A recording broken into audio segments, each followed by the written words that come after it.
Okay. Ready? Yes. Perf. And start. I don't really got no intro, but hi friends, welcome back to another Beatrice Brain Purge. We actually have a guest today. You wanna go ahead and introduce yourself? Yeah, hi. This is Jay or Crispy. Everybody likes to call me Crispy instead. How do we know each other? We know each other through online. I met you in a Twitch raid, actually. Yeah. Yeah, that was like what, 2 years ago? I think 2 years coming up to three, I'm pretty sure. Yeah. Yeah. Holy shit, it's been a while. Yeah, honestly, I didn't feel like 3 years. That shit kind of went by It fast. did. All right. Well, I don't really have like a structure for this, but I have, let's see, 8 questions. We don't have to go through all of them because I feel like we're gonna end up yapping at some point. You know what's crazy? Is I've had these questions written out in September and I sent them to you around then, and then we said we would do a podcast, and then it just never happened. Hmm. Anyways. What are some things that you've had to unlearn or are trying to unlearn? I think something that I'm just trying to unlearn a lot of recently is like not the way I specifically like view the world of situations or like how I go about things, but realizing more and more like everybody is so different and their past was so much different than mine that even if we're in the exact same room, it's never gonna look the same for both people. Mm-hmm. So I've had a lot recently like what's the best way to word it? Like teaching myself that my way isn't always quote unquote right. Yeah. That way I have like more reason to put myself in other people's shoes and like see things from their own like different perspective. Yeah.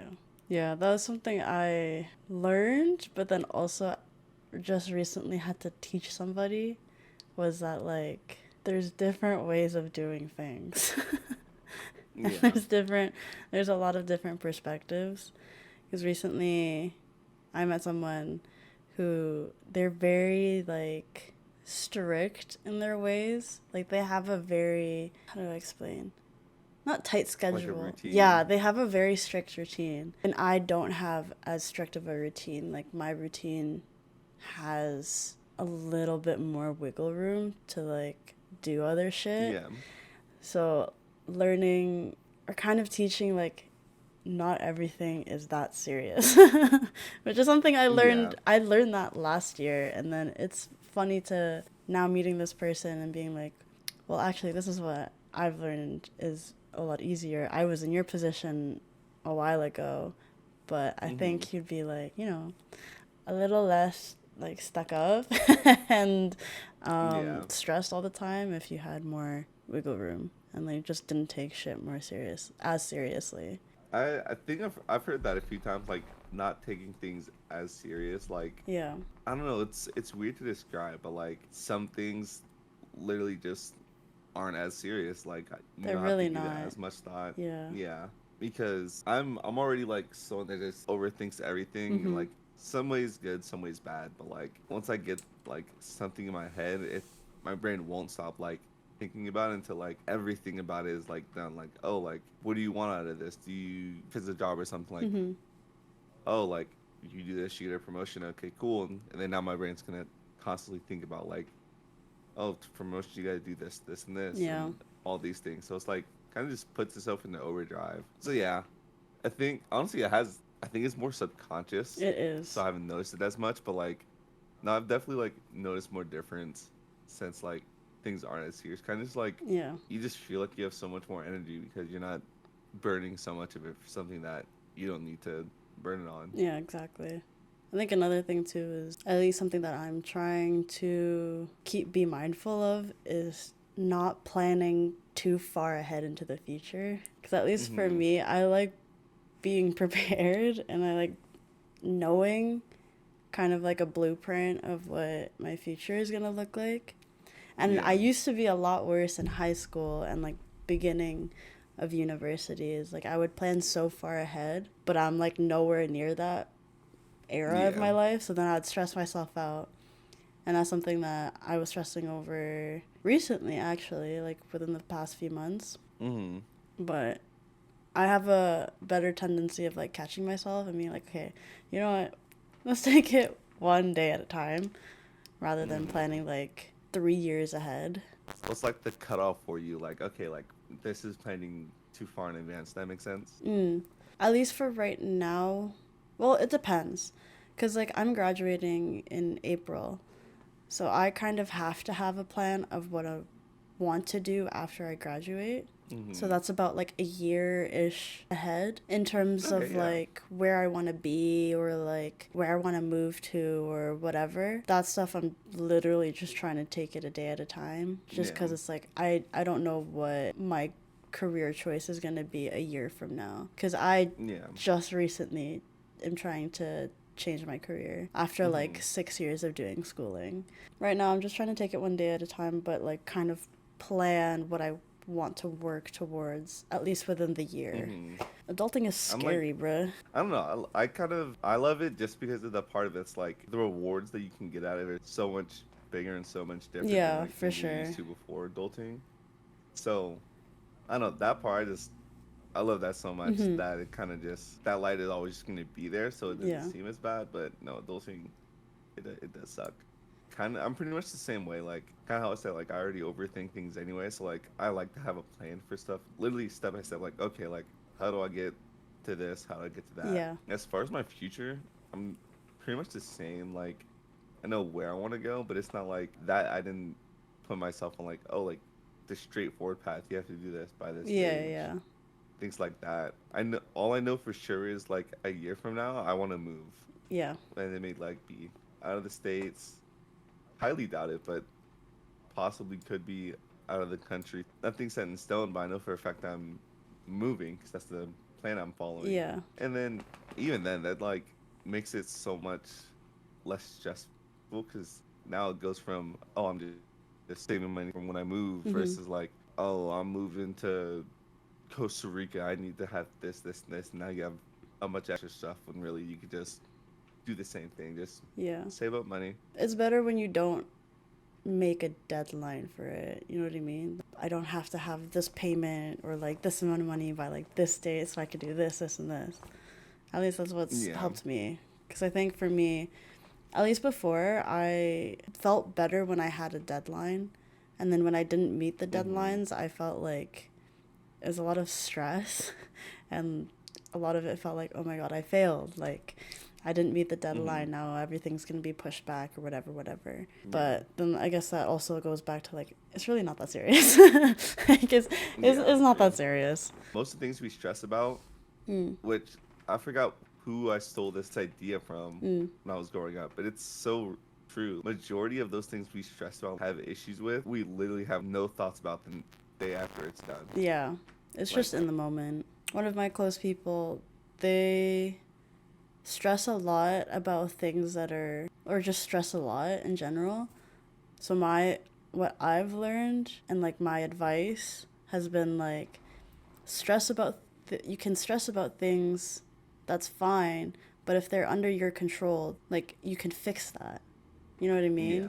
Like I get bothered a lot when people complain and stress about things that they have control over. Yeah. Like stressing about things that you don't have control over, that's fine. You have a valid reason for doing that. But if you Mm-hmm. have control over it, then why stress about it? You know what I mean? Like Yeah. you're choosing to not make it better for yourself. And I've never really understood why that was. I don't know. From my perspective, because I think I've had a small issue with that before. Mm, I don't know. To me, it was more just I don't think people really realize how much control they genuinely have over their life and the like outcome of situations, things yeah. like that. It's your life, Mhm. and the moment you realize literally what that means, like how much power you really have Mm. over these things, and yeah, like changes things completely. But if you don't realize that you're in this spot where you can control all these situations that seem like they're doomed just because, Yeah. then you just kind of like let it be doomed and like you kind of wait for someone to jump in and save you, Yeah. um, which then can just be super dangerous because then if someone jumps in to save you and you mistake that they're saving Garrus's love or like things like that, and then Mm. now that person just becomes the anchor for solving problems, and it just kind of creates. I don't know if I want to jump as far to say an addiction or like some issues with relationships, but I know for a fact it can do some type of damage if 100%. Well, it just becomes almost a toxic cycle, right? Because then you're constantly searching for someone to basically do the dirty work for you in a way. Yeah. At least for me, it helps a lot when I talk about my problems with people. And then after talking about it, then I kind of realize, oh, this is what I can do to fix it. Or like, this is what can be stressed about and whatnot. I honestly don't think I know what I like to do with my problems.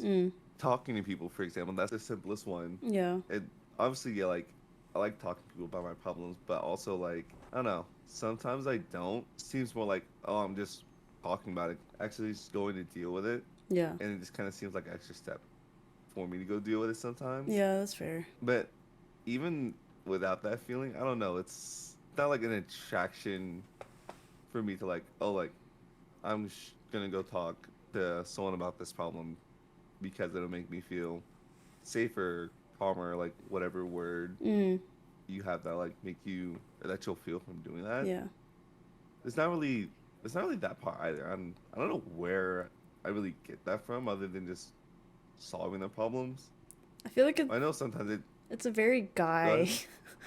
It's a very like guy mentality. Really? I think so, because I don't know. Some of my girlfriends and I have talked about it before. Like us girls or women, whatever, we're very quick to like talk to each other about our problems or to talk to our partners about our problems. You know what I mean? Mm-hmm. But with guys, they don't really do that. You guys don't, at least from my experience, when you have a friend group or like a few close friends or whatever, y'all don't really talk about your feelings. With partners and whatnot, it's really hard trying not to be so logical about it, like literally just trying to be emotional. It's just not really a thing for you guys. My logic behind that is that's kind of just how you guys were made to be, but it's also like a societal thing of, I guess it's better now, but society is kind of, no, women are the emotional ones and guys are supposed to be like these logical beings that are supposed to fix the problems, not really talk about it, which is fine. But for me, I think the problems that I've had is sometimes I just want to talk to my feelings with a guy, and y'all are very quick to like try to find a solution or like be very logical about it, which is like I appreciate that, but sometimes I just want to blab, you know? Yeah, and I think kind of going off what you were saying, I also do think that's just kind of how guys are. At the end of the day, like I guess program purpose, I guess you could say, is be like strong, healthy father. Make sure your family's safe. Make sure you're raising your kids in a good environment. Things like that. A lot of men, including myself too, so it's not even like a guilt thing, feel more comfortable knowing that other people don't know some of those problems that you want to talk about. Like personally, I've opened up to someone before about something emotionally. It's like, oh, like this feels great. I'm finally opening up about this thing. And then just so happens, oh, you open up to the wrong person and it like blows up. They use it against you or whatever could happen. And now it's like, okay, your first memory or like your first kind of feeling that goes with opening up people is this huge, super bad thing. And social media obviously plays a part in it because they're just going to shine a light on the bad thing. So happens to one person, they share their experience online. Now somebody younger who hasn't experienced it for themselves, like just communicating with people, they're not going to do it because now they're like, oh no, it's gonna blow up, it'll do this harm to me. People just don't realize like they have more control over that situation. Like you control who you tell. You can't control what they say, but you can control how you respond. Social media is good and bad when it comes to like understanding how to deal with certain problems. Good because you can find people who have gone through similar or worse things and can give good advice. But bad because a lot of the people who are giving advice on social media these days are just spewing bullshit for the sake of views, and it's really it's really unfortunate. And I always feel sad like seeing those types of videos. They know exactly who they're trying to cater to, and it's like, well, now these guys are gonna go through life thinking that certain things are okay when they're not. Kind of like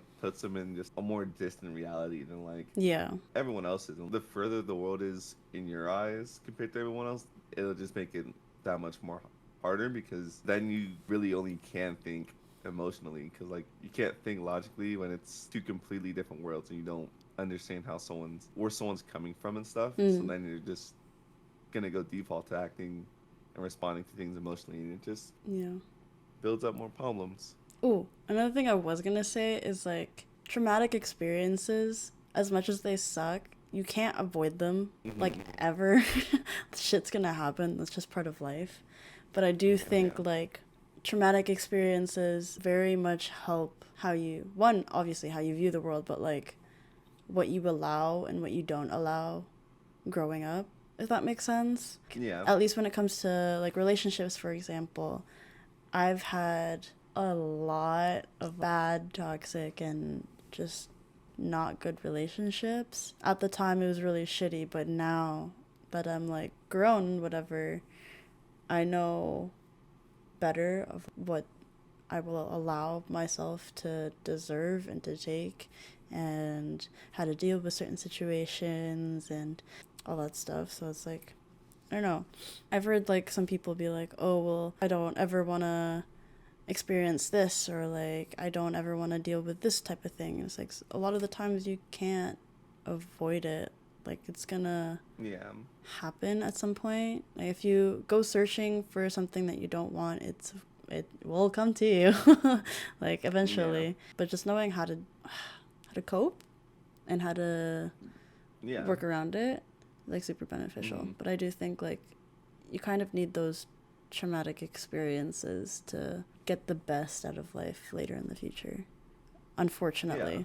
And for me, like traumatic experiences, that's really sit down and like think about who I am right now. Biggest picture of like everything put together is like you just get a huge puzzle piece from each traumatic experience, because it involves so many things depending on what the situation is. But for the most part, you have such a high point with emotions or like feelings about this event, which is why it hits so hard. And then there's the like that grief period. It goes from like that super high up of happiness to just kind of gone, distant, changing, whatever it may be for that situation. And then that extremely long like after period where you just have to like learn, grow, and like move on from it and like gain things from it. And I don't really feel like anyone can regret a traumatic experience, just because a lot of it's not like their decision to begin with.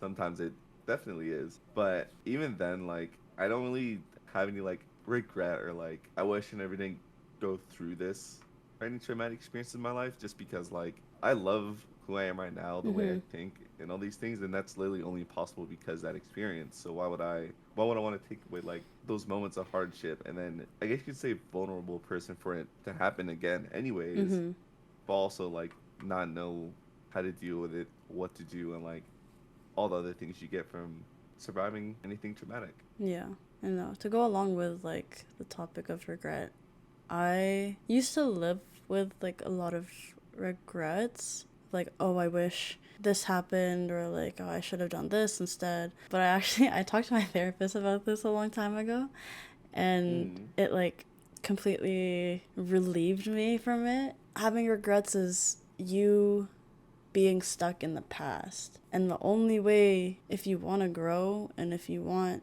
a better life and you want more for yourself, you have to leave what's in the past in the past. And the best way to do that is to just forgive everybody that's hurt you, not for like their sake, but literally just for yourself. Because there's no good in living with regrets and like being so hateful and resentful towards everything that's happened to you and whatnot. So I think one of my problems was that I thought of myself as like a victim, because I was like, oh my god, all this like horrible shit keeps happening to me, and like the world is against me and whatnot, when literally that's not the case. It's just how life is. Like you said as well, like I really love who I am right now and who I'm becoming, and I think a huge part of that was just leaving everything behind, forgiving the people that have hurt me, whether that's like journaling it and like not sharing it, or going up to people and being like, or some of the people and being like, hey, I just want to let you know I forgive you for doing this, this, and this. Even though like it might not have been a big deal for you, it was a huge deal for me, and I'm letting everything go.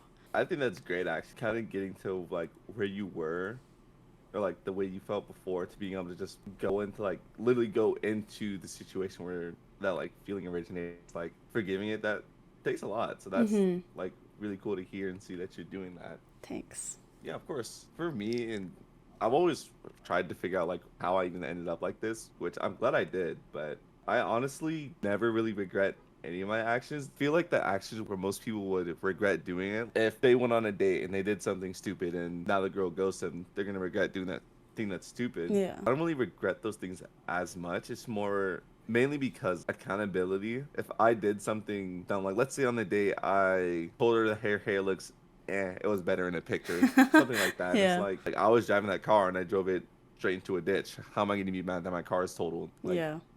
That was your choice. So because of that, a lot of the times when something bad does come up, I'll realize like, oh, like this isn't good. I fucked up here or here. Like I always look to see like, okay, like how did I mess up? What did I do?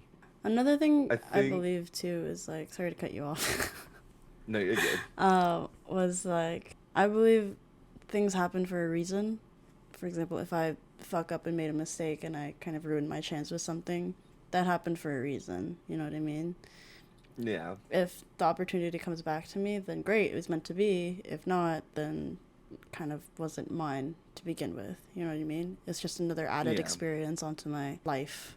But yeah, some things I do like to say, like opportunities, I always like to say are there for a reason. Like the job I currently have, I would have never in 1,000 years just like thought like, oh, like I'll have opportunity for this job, because little to no experience in that specific field.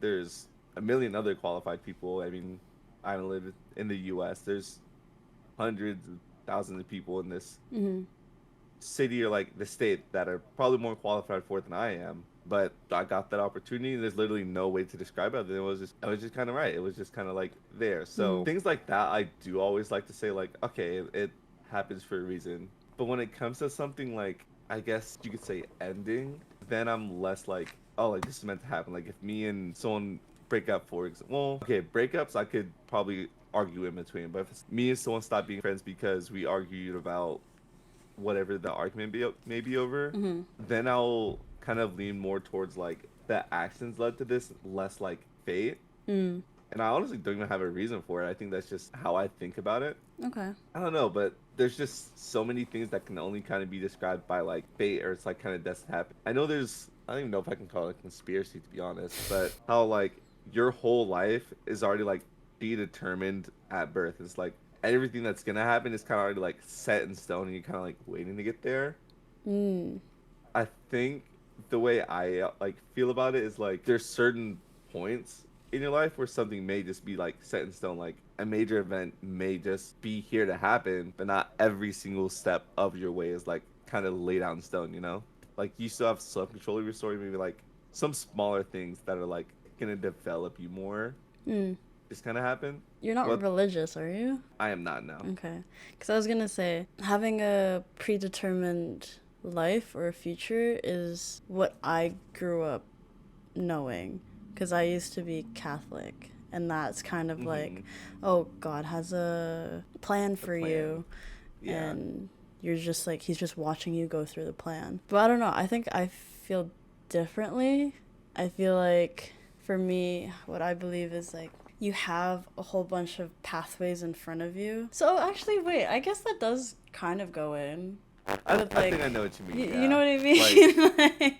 Like you're given options of like what to do at birth. Yeah. But it's not choosing one, you're just choosing from those options, which I don't know, even then I guess someone could just completely like go off the rail and like go down a different path. That's what I mean though. But then but I guess then like someone could just argue like, oh, like no, that path was always there. They just chose this one.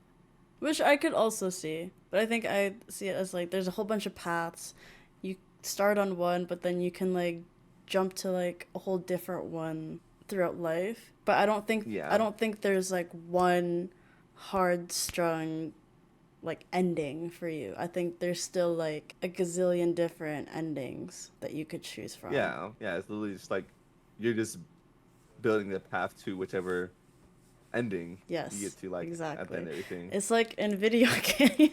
I was literally thinking about I was thinking about Detroit Become Human. Yeah, it's like those types of story games, right? Where like one choice you can have this ending, but if you choose this one, you can have this ending. You know what I mean?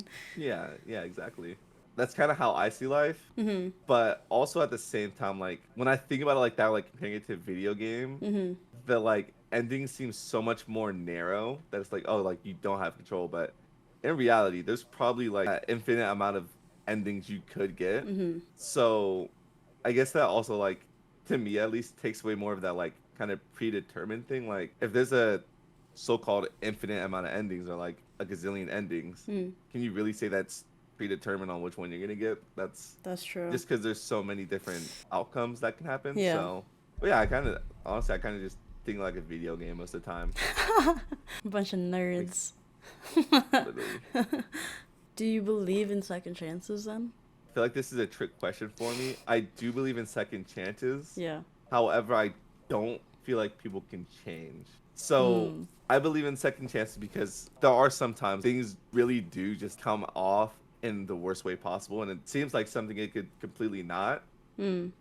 And like situations like that where like there is a chance, there's a like window where like okay, this could literally be nothing and just got laid out as like the worst thing ever. And opportunities like that, I'm willing to like I'll give a second chance for that. Yeah. At the same time, it doesn't mean like come back completely open arms, and it depends. Like it changes with situations, I was but for the gonna most part, say, like yeah, I do think like it's situational based. yeah, it's definitely situational based. A lot really does go into it, Mm-hmm. but at my core, I don't really think people change. Mm. They can break away, like get more distance from whatever it is. If in my opinion, this person's a bad person, to me, they're always going to be a bad person because they can't change. Mm. I've kind of found a balance of just accepting there's literally no such thing as a perfect person. Like, Yeah. do I love myself? Yeah, like I love the way I turned out and everything. Mm-hmm. Am I perfect? God, no. I could probably name 5 different things that universally people would say is like, oh, like this is a quote unquote bad thing, and that's fine. Mm-hmm. So if I'm with like a friend, a partner, relative, whatever the case may be, something comes up and it's like, oh, now I'm at this point where I need to give this person a second chance Yeah. or let it go. I just kind of have to realize some things. Why exactly is it needing a second chance? What's wrong with the first chance? Have you heard of the saying of keep going back until you don't see a reason to go back anymore? I have not, but that's a great little quote right there, actually. I like that one. Yeah. I learned that from TikTok. Like last year. Sounds about right. I learned it last year, and it was crazy because I was like, damn, that's kind of like where I was at. And then I learned that it goes along with how much self-respect that you have. And for me, I believe in second chances, but I've learned that it has to be situational based. Like I can't just give everyone a second chance. There has to be a good reason behind why I have to give you a second chance and whatnot. I think I believe that people can change, but I think if you're bringing someone back and they're saying, or you're both coming to a conclusion that you're going to change, it's not going to be an immediate thing. Yeah. So to bring someone back or to come back to somebody, that's kind of agreeing that you're gonna stick it out for the long run or to really like work towards being better. But I think a problem that I've had was I know that I try my best to keep my word and I will actually work towards being better and do everything that I can to be better. But I guess along with what you said, not everyone thinks that way. Yeah. And that's always frustrating for me because it's like, well, it's just common sense to do this, this, and this because Yeah. it will have this result and things will just be better. But not everyone is on the same wavelength. Yeah. And I think the perfect example of this are relationships. And honestly, my relationship's really like healthy about this. So we'll have the same solution a lot of times, Yeah. but like the way we get there, like our thought process of getting to it is so different. I really wish I remember what my point was in this. 'Cause it was actually a really good one. But in the meantime, I actually did have a question I thought of while you were talking. Yes. What is a second chance to you? Like, what does that mean? I was gonna say, To me, a chance in general is you opening the door for you to see who someone is, and you're giving them a chance to open the door for them into your life and like see who they are. Mm. Kind of like a job. If you go to a job, Mm-hmm. if you don't like that job, you would quit. If you like that job, you would stay. Things like that. Mm. Giving someone a chance into your life is kind of like that. Like, how does this person fit into my life? Mm. I feel like I didn't explain that as clear as I wanted it to. No, Like, but I do understand what you're trying to say. Okay. Okay. I think for me, a second chance is like I have the answer, I just don't know how to explain it. Mm-hmm.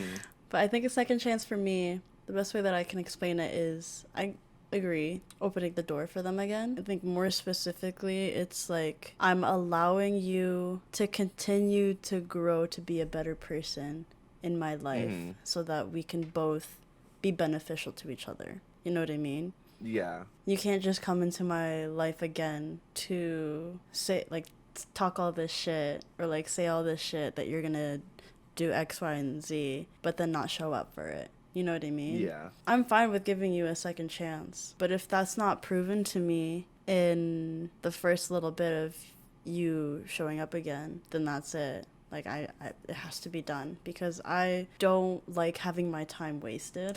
Yeah. And I don't want to waste energy on something that's not what they say they're gonna live up to, if that makes sense. Yeah, that makes perfect sense. Yeah. And I think that's what I was actually trying to get at with the relationship thing is like, Yeah. while like, is it necessary for me to do this? I don't believe so, but it's just something I naturally like. The person I'm seeing, I want to be able to like, understand where they're coming from, thoughts wise, and things like that. That's just kind of like what I think is normal for me to do. Like, if I'm in someone's life, regardless of who that person is, I should understand to some degree how that person works so that if something comes up, I don't say everything my way. I am trying not to be so quick to cut people off in a way. I am a strong believer of trying to understand why people do certain things and asking why they do certain things and then making my judgment from that. But I'm also really bad at confrontation, so that's been, I don't know, I don't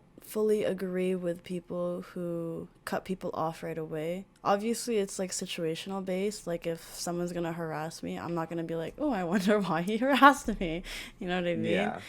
But if it's like you said something that just didn't sit right with me, I'll try to understand why you said that. If I can't really understand it and it's really bothering me, I'll come up to you and be like, hey, so this, you said this, doesn't really vibe with me. Why did you say that? You know what I mean? Yeah. And depending on the answer, then I'll be like, don't vibe with that. Or, okay, that's fair.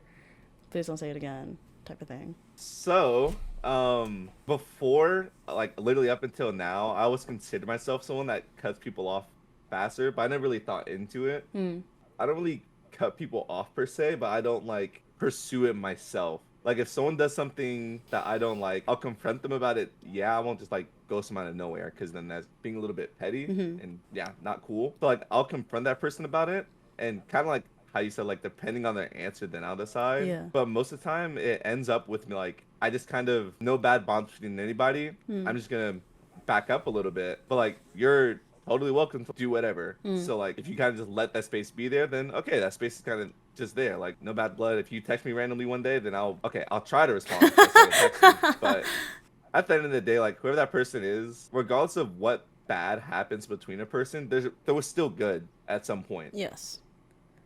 What does feeling safe with people look like and mean to you?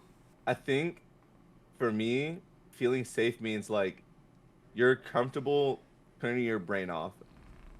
Because rather like you're an overthinker like how I am, or you just think normally, regardless, like your first time meeting someone, you're gonna think more. Or like if you're around someone that you don't trust or don't like, you're gonna think about it. To me, being safe is like you don't even think about it anymore. You just kind of there, and whenever you stop thinking about things, you can enjoy it a lot more. If you're in a happy relationship and you're around your partner, or this is how I am at least. I'm sure everybody else, not everybody, but a lot of people the same way. Like when I'm around my partner, I literally just vibe. Like most of the time, I don't think. We'll just do random stuff, and I'm chilling with it. That piece of like, you don't have to think, you don't have to worry. You're just kind of in the moment and enjoying it. And then I don't know, seeing like that situation, safety and peace is to me is just being able to enjoy the moment without worry. Yeah, I can agree with that. Oh, I guess I described what it looks like too there. So It's funny because, like, a long time ago, not a long time ago, this was like maybe last year or something, one of mutual friends of like the person I was seeing at the time and it was probably like our first time properly meeting, but we were like chilling in the cafe and it's just my like the friend and I, and he was like, oh, so like how does this person make you feel? And the first word that came to my mind was safe. He's like, oh, explain that a little bit. I was like, I don't know, like, you know, the feeling of like of being home or finding a place that you can call home. That's kind of how I describe people that I feel safe with. For example, I fucking hate big crowds. I get super anxious. But if I can find home there. yeah, like if I have someone who's with me, literally just standing in my vicinity, I feel completely fine. So I guess like that's the best way that I can describe what safe means to me is if I'm in a position or in a situation I really hate or is making me super uncomfortable or whatever, having that one person or those few people in my space, then I know that I'm fine. I know that I'm safe. It's like you feel at home. I think that's universally like the best way to describe it. Yeah. I don't know that like they feel like the exact same feeling in all honesty. It does. It really does. Okay, know what, that may be a take. But I don't know. I feel more comfortable like or I feel better like fixing a safe environment than I would cleaning my room. Just because like you grow after that. Like if it was an argument or something, you're gonna grow after that argument. And then now that room is gonna like change, but for the better versus cleaning room, it just kind of stays the same.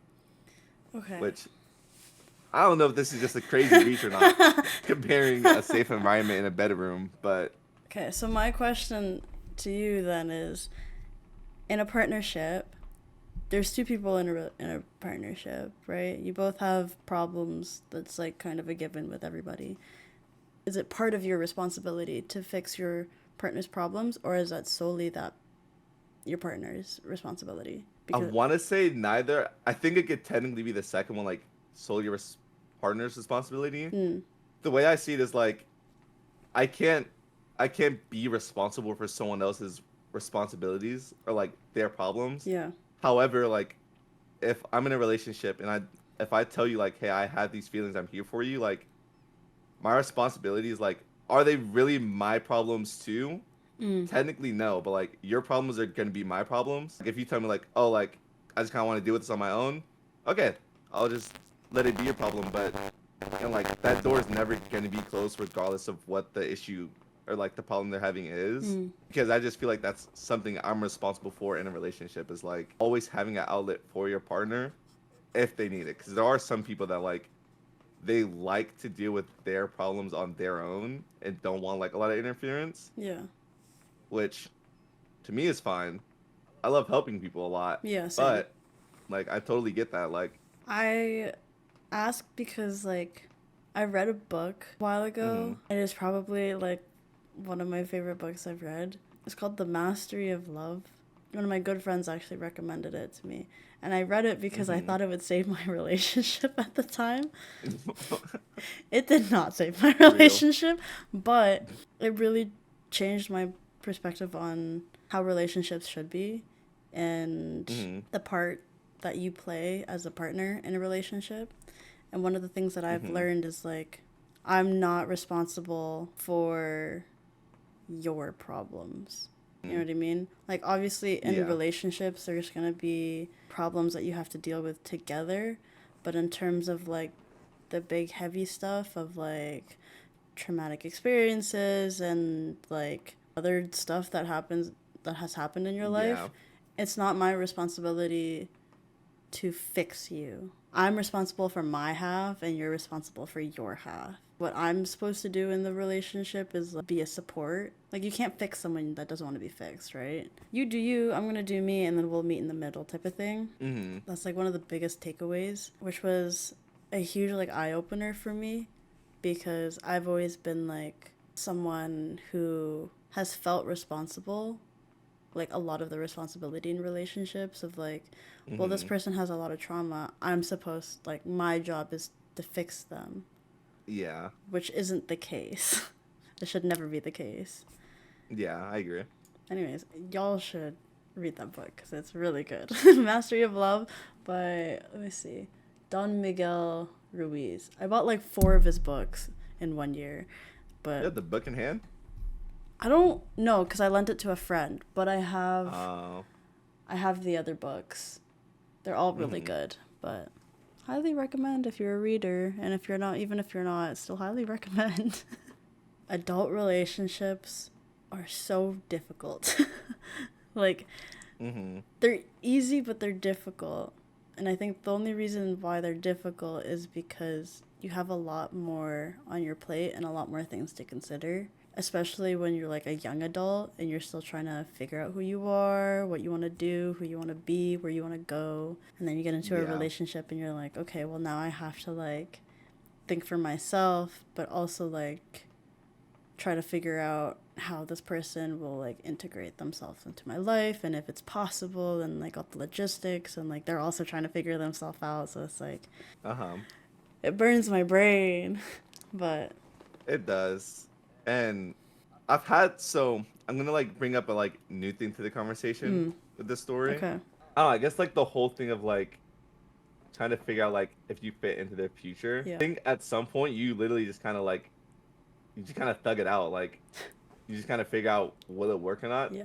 But like you only figure that out once you're so far into something, you know? Yeah, a lot of it too is like compromise and knowing how to adapt, right? I would say 90% of relationships is compromise and knowing how to adapt to each other. Sacrifice. Like, there's obviously going to be a lot of sacrifice, and there's also going to be a lot of like non negotiables, which I Mm-hmm. learned about recently. For me, I have a lot of non negotiables and things that Mm-hmm. like are pretty absolute, but depending on like the person when you spend more time with them, some of those non-negotiables are like not really that serious anymore, you know what I mean? Or Yeah. some of those like hard stuck things are fine. Like, they're not that serious.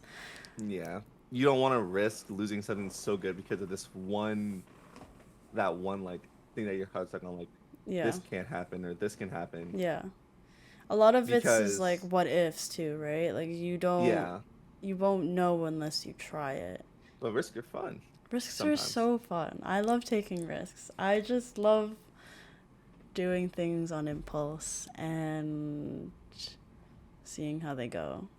I think I just like risk and like it kind of like brings out a different part of me.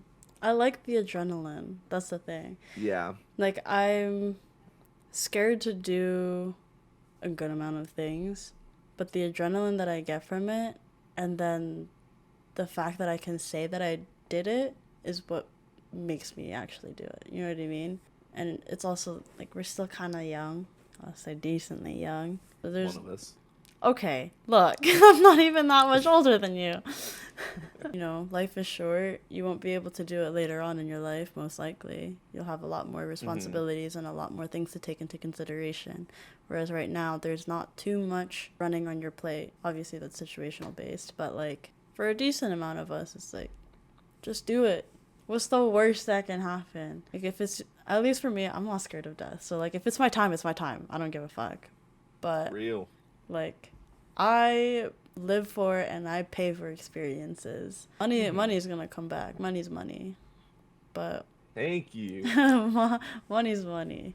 That doesn't mean like I have a whole lot of money to spend. Obviously, I'm still smart with my finances, but I pay for Mm-hmm. experiences because that shit doesn't come often.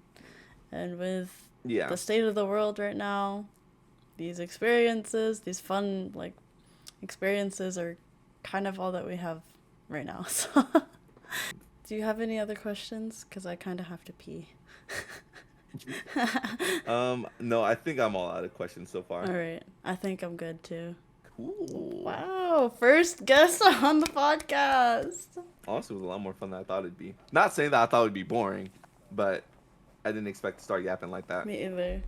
But I Yeah, enjoyed it. that was pretty This cool. is fun. I can't wait to do more It of was pretty these. fun. These are great. Woo! More Woo. questions coming soon. Yeah. All right. Sign off. You want to say bye? All right. Bye, everybody. Bye. Subscribe to Mitra. Follow her. Like her YouTube video. Stuff like that. Yeah. All that good Shameless shit. plug. And follow Krispty too. He has Twitch and Wait. Instagram that he doesn't use. Actually- Apparently he's having a YouTube channel of vlogging. I don't know when that's gonna be.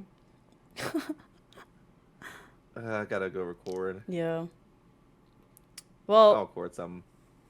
we're gonna be waiting for it. All right. 2026 coming soon. 2026 is crazy. Yep. I will see you guys when I see you. I don't know. Bye.